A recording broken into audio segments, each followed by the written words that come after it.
morning, a bit of a gloomy morning, and I am on my way to St. Catharines.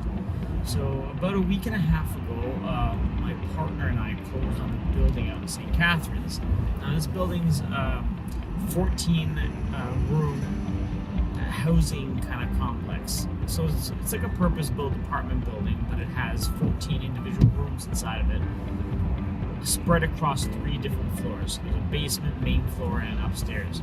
Now each floor has a common kitchen and a common bathroom that would be like a guys and girls bathroom. So there's 2 bathrooms effectively on each floor. I've bought a lot of crap in my time in the real estate world. We buy a lot of distressed type properties. This probably is one of the worst. It kind of tops it, and it's one of the worst just in terms of the people who are currently living there.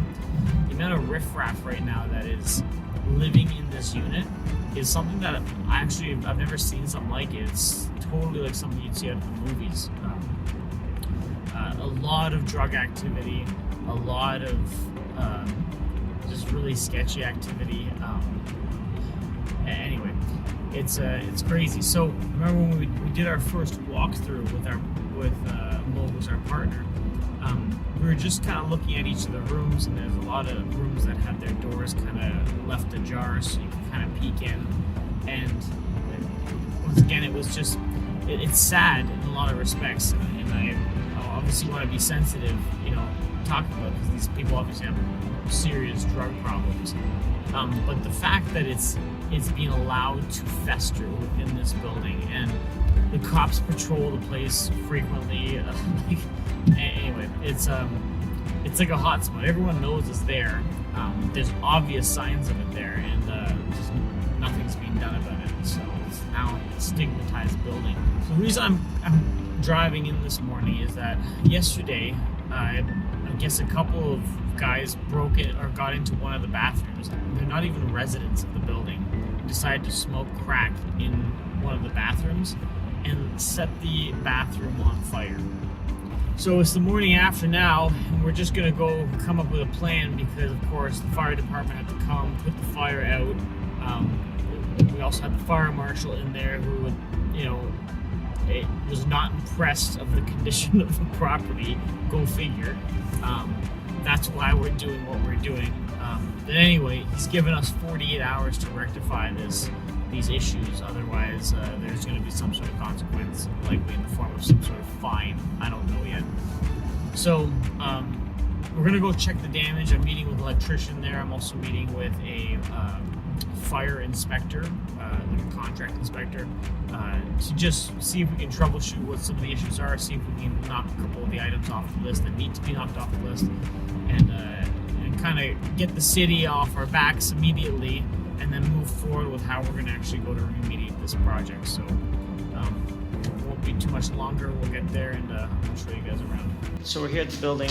The fire alarm contractors just arrived, so we're just going to be looking at what would have triggered that the fire alarm panel error. It's not showing. I think we got it, but I'm just going to kind of show you guys the fire and what exactly happened here. So here's a bit of the building. You can tell what kind of condition and what kind of shape it's in. It's just something else. It's a top of the syringe on needles everywhere. You got just ash in there, cigarettes all over the place. I'm going to just check to see if it's clear what the wires are. Sounds good. I'll be right down. So here's the bathroom. This is where the fire was.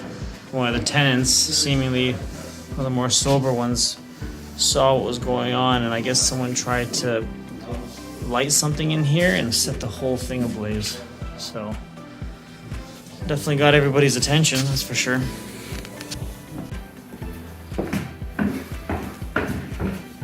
So here's being boarded up. Jesus.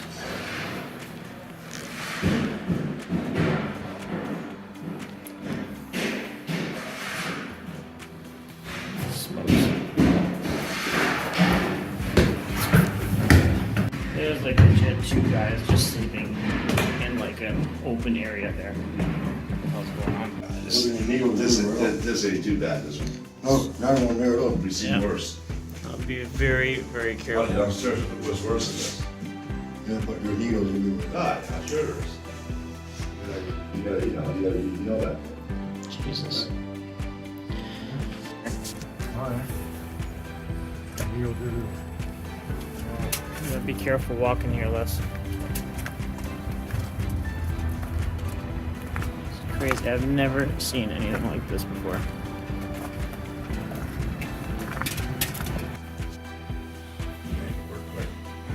Clear with an open. Yeah, we're clear with the open, but it's single zone, so. Did you want to stay down here? I'll go apply it. No, I'm going to pull out my meter, Yeah. because I want to check to see where the end of line is. Yeah. And if there's power on it, and I want to measure the old heat, Yeah.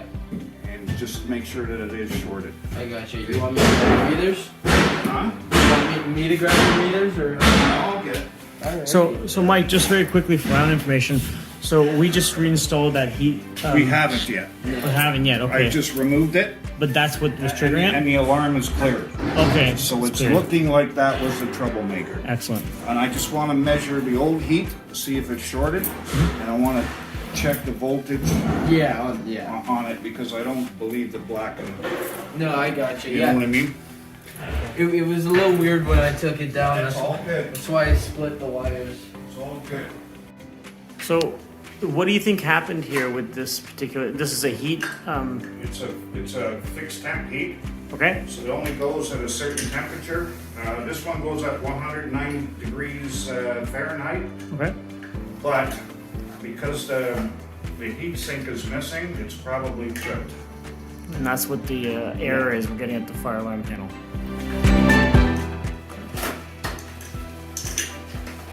That thing's missing, it's probably tripped. I can meter it to check it out too.